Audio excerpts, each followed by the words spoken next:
last early game, Seattle, which loves to come across the country and play at those 10 a.m. body clock games, a 5-point favorite at Washington. Chris, who do you have?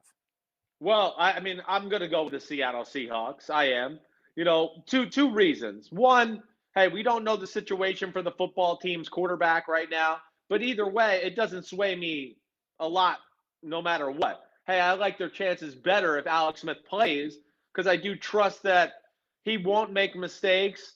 And the plays that are there to be had, for the most part, he's going to take advantage of that.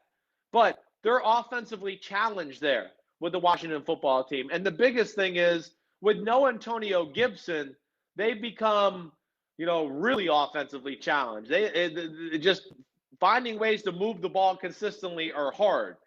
And, of course, Terry McLaurin's the only guy you got to be worried about on that offense. Now, we know the Washington defense is special, too. There's no doubt. But that Seattle defense has played well lately, and I have a hard time thinking Washington gets much yardage points or anything on that Seattle defense. Same goes on the other side. I don't expect Seattle to be moving the ball up and down the field on the Washington football team either. I don't. I think it'll be tough sledding.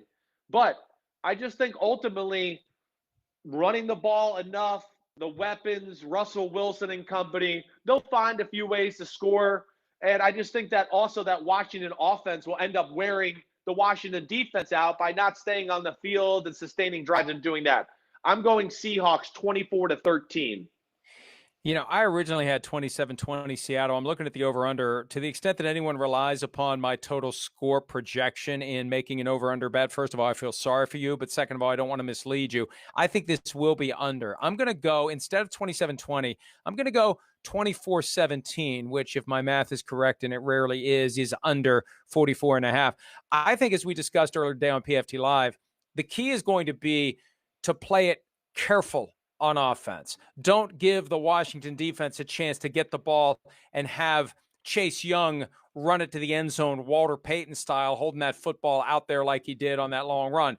Be careful. Right. Be smart. It's not let Russ cook. It's let Russ crockpot. That's what they need to do on Sunday against Washington. If they do that, they'll win. And I think Pete Carroll and Brian Schottenheimer are smart enough to make that happen. 24-17, my pick for Seattle to win the game and maybe get closer to a division title. What do you got? But you said it. That's right. I mean, that's what he needs. He needs to play ultra conservative. He's got to go into the game realizing, the only way we lose is if I make dumb mistakes and I take stupid sacks and strip sack fumbles and interceptions and all that. And I think he will realize that. I do. I'd be shocked if he doesn't understand the full scope of what needs to happen in this football game. It's a lost art in football. I think Seattle is one of those teams that's willing to do it, right? New England's another one of those teams where they'll do whatever they have to do just to win the game. They don't care how it looks. And so many teams in football don't do that. They just go, oh, we're going to do what we do against this team. Oh, yeah? Well, how did that work out, Pittsburgh and San Francisco versus the Washington football team? You have to adjust to that opponent to just win that game. Not like, oh, it's got to look great and cool and sexy. Nobody knows or cares when the season's over or what it was. Hi, I'm Mike Tirico, and thanks for watching. Make sure to hit subscribe for the latest news and highlights from NBC Sports.